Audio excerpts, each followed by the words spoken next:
এই টুটুল, কি রে তোর ক্যাশ থেকে তো কেউ টাকা নিয়ে দেবো? ক্যাশ ছাড়া এখানে বসে কি করিস?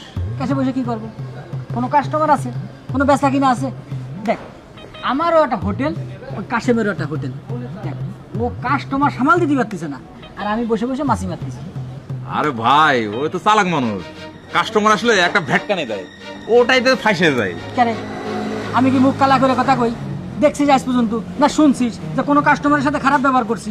আমার কাস্টমার কম দেহে আমি আরো ইচ্ছের ভেটকা ভেটকা খাই, তারপরেও তো কাস্টমার নেই। আচ্ছা, তোর হোটেলে কি শাক ভাজি আছে? মানে এই পুঁই শাকের ভাজি আছে? ডালের ভাজি আছে? আলু ভর্তা আছে। ডাল ভর্তা আছে। খাসি ঘন্ট আছে। মুড়ি ঘন্ট আছে। আরো কত ভন্ট ভন্ট সব আছে, এমন কি গরুর মাংস বাইজে কালা কালা রেখে দিছে, দেখ গে সাজাই।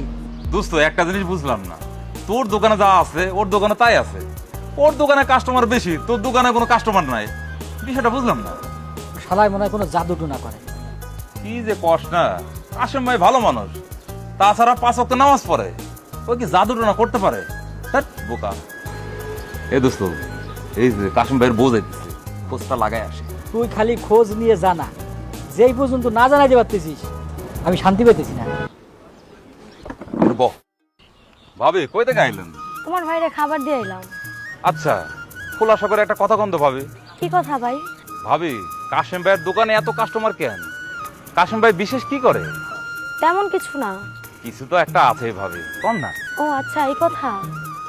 আচ্ছা শোনো, তোমার ভাই তার লাভের একটা অংশ গরিব মানুষদের এতিমখানায় মাদ্রাসায় দান করে। দান করে? হ্যাঁ, সে দান করে, আমি এটুকুই জানি। আচ্ছা ঠিক আছে ভাবি, তাহলে আপনি যান। কাশেম ভাই অনেক ভালো মানুষ। তাইলে আমি এখন যাই। আচ্ছা ঠিক আছে। কোষ কি ও দান করে?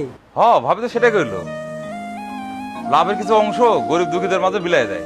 আমি বুঝতে পারছি, ওর দোকানে এমনিতেই বেশি বেচা কিনা হবে, ওর লাভের ভিতরে গরিব দুঃখীর হক আছে, ও সেই হক পূরণ করে। হ দোস্ত, আমি কই কি, তুই এক কাজ কর, লাভের একটা অংশ গরিব দুঃখীদের মাঝে বিলাই দে, তাহলে দেখবি তোর দোকানেও অনেক কাস্টমার আইছে। হ্যাঁ দোস্ত, তুই ঠিকই কইছিস। কাল থেকে আমি আমার লাভের একটা অংশ গরিব দুঃখীর মধ্যে বিলাই দিব।